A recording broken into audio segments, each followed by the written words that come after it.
ಪುಟ್ಟರಾಜುರನ್ನ ನಿಲ್ಲಿಸ್ತೀವಿ ಅಂತ ಹೇಳಿ ಎಚ್ಡಿಕೆ ನಿಲ್ತಿದ್ದಾರೆ. ಮಗನ ಮದುವೆ ಮಾಡಲು ಹೋಗಿ ಅಪ್ಪ ಮದುವೆಯಾದ ಎಂಬ ಗಾದೆ ಇದೆ ನೋಡಿ. ಕುಮಾರಸ್ವಾಮಿ ಅವರ ಸ್ಪರ್ಧೆಗೆ ಯಾವ ರೀತಿ ವ್ಯಂಗ್ಯಗಳು ವ್ಯಕ್ತವಾಗ್ತಿದೆ ಅಂತೇಳಿ ಲೇವಡಿ ಮಾಡ್ತಿದ್ದಾರೆ ಕಾಂಗ್ರೆಸ್ ನಾಯಕರು. ಮಗನ ಮದುವೆ ಮಾಡೋಕೆ ಹೋಗಿ ಅಪ್ಪನ ಮದುವೆ ಮಾಡಿದ್ರಂತೆ. ಇದು ಹಳ್ಳಿಲಿ ಗಾದೆ ಇದೆ. ಎಚ್ಡಿಕೆ ಸ್ಪರ್ಧೆ ಬಗ್ಗೆ ಸಚಿವ ಚಲುವರಾಯಸ್ವಾಮಿ ವ್ಯಂಗ್ಯವಾಡಿದ್ದಾರೆ. ನೀನು ನೋಡಿರೋ ಹುಡುಗಿ ಚೆನ್ನಾಗಿದ್ದಾಳೆ, ನಾನೇ ಮದುವೆ ಆಗಬೇಕು ಅಂತ ಅನಿಸ್ತಾ ಇದೆ, ಮುಂದೆ ನಿನಗೆ ಒಳ್ಳೆಯ ಹುಡುಗಿ ನೋಡೋಣ ಅಂತ ಹೇಳಿದ್ದಾರೆ. ನೋಡಿ, ಪುಟ್ಟರಾಜು ಅವರ ಹೆಸರು ಬಲವಾಗಿ ಕೇಳಿ ಬಂದಿತ್ತು. ಪುಟ್ಟರಾಜು ಅವರೇ ಅಭ್ಯರ್ಥಿ ಆಗ್ತಾರೆ ಅಂತ. ಹೌದು, ಆ ರೀತಿ ಚರ್ಚೆಗಳಾಗಿತ್ತು. ಕುಮಾರಸ್ವಾಮಿ ಅವರು ಕೂಡ ಆ ಸುಳಿವನ್ನು ಕೊಟ್ಟಿದ್ದರು. ಬಟ್ ಈಗ ಕಾಂಗ್ರೆಸ್ ನಾಯಕರು ಅವರ ಸ್ಪರ್ಧೆಗೆ ವ್ಯಂಗ್ಯ ಮಾಡ್ತಿದ್ದಾರೆ.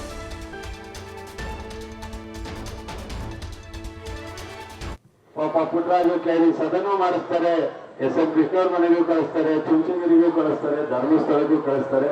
ಕೊನೆಗೆ ಯಾಕೋ ನಿನ್ಗೆ ಆಯ್ತಾ ಇಲ್ಲ ಕಣೆ, ನೋಡೋಣ, ನೀನ್ ನೋಡಿದ್ದೆ ಹುಡುಗಿನ ಸ್ವಲ್ಪ ಚೆನ್ನಾಗಿದ್ದಾಳೆ, ಹಾಗಾಗಿ ನಾನೇ ಮದುವೆ ಆಗ್ಬೇಕು ಅಂತ ಇಚ್ಛೆ ಆಯ್ತಾ ಇದೆ, ಮುಂದೆ ಅವತಾರ ಒಂದ್ ದಿವಸ ಒಳ್ಳೆ ಹುಡುಗಿ ನೋಡೋಣ ನಿನಗೆ ಅಂತ ಹೇಳಿ ಇವತ್ತು ಜನತಾದಳದ ಮುಖಂಡರು ಪುಟ್ಟರಾಜು ಅವ್ರನ್ನ ಸ್ವಲ್ಪ ದಿವಸ ತಡಿ, ಮುಂದೆ ಯಾವ್ದಾರ ಒಳ್ಳೆ ಹುಡುಗಿನ ನೀನು ತಂದು ಕಟ್ತೀವಿ ಅಂತ ಹೇಳಿ ಒಂದ್ಸಲ ಅಲ್ಲಿ ಗಾದಿ ಹೇಳ್ತಾರೆ. ಈಗ ಮಗಳು ಮಾಡಕ್ ಹೋಗಿ ಅಪ್ಪನೇ ಮದುವೆ ಆದ ಅಂತ. ಹಾಗಾಗಿ ಇವತ್ತು ಬೇರೆ ತರ ಸರ್ಕಸ್ ನಡೀತಾ ಇದೆ. ಇವತ್ತು ಮಧ್ಯಾಹ್ನ ಟಿವಿನಲ್ಲಿ ನನ್ನ ಬಗ್ಗೆನೂ ಹೇಳವ್ರೆ, ಸ್ನೇಹಿತರು ಹಿಂಗಂದವ್ರೆ, ಆಗಂದವ್ರೆ, ಈಗಂದವ್ರೆ, ಹೌದಲ್ವಾ?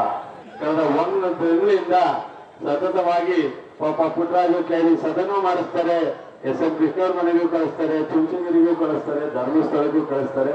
ಕೊನೆಗೆ ಯಾಕೋ ನಿನ್ಗೆ ಆಯ್ತಾ ಇಲ್ಲ ಕಣೆ, ನೋಡೋಣ, ನೀನ್ ನೋಡಿದ್ದೆ ಹುಡುಗಿನ ಸ್ವಲ್ಪ ಚೆನ್ನಾಗಿದ್ದಾಳೆ, ಹಾಗಾಗಿ ನಾನೇ ಮದುವೆ ಆಗ್ಬೇಕು ಅಂತ ಇಚ್ಛೆ ಆಯ್ತಾ ಇದೆ, ಮುಂದೆ ಅವತಾರ ಒಂದ್ ದಿವಸ ಒಳ್ಳೆ ಹುಡುಗಿ ನೋಡೋಣ ನಿನಗೆ ಅಂತ ಹೇಳಿ ಇವತ್ತು ಜನತಾದಳದ ಮುಖಂಡರು ಪುಟ್ಟರಾಜು ಅವ್ರನ್ನ ಸ್ವಲ್ಪ ದಿವಸ ತಡಿ, ಮುಂದೆ ಯಾವ್ದಾರ ಒಳ್ಳೆ ಹುಡುಗಿನ ನೀನು ತಂದು ಕಟ್ತೀವಿ ಅಂತ ಹೇಳಿ ಒಂದ್ಸಲ ಅಲ್ಲಿ ಗಾದಿ ಹೇಳ್ತಾರೆ. ಈಗ ಮಗಳು ಮಾಡಕ್ ಹೋಗಿ ಅಪ್ಪನೇ ಮದುವೆ ಆದ ಅಂತ. ಹಾಗಾಗಿ ಇವತ್ತು ಬೇರೆ ತರ ಸರ್ಕಸ್ ನಡೀತಾ ಇದೆ.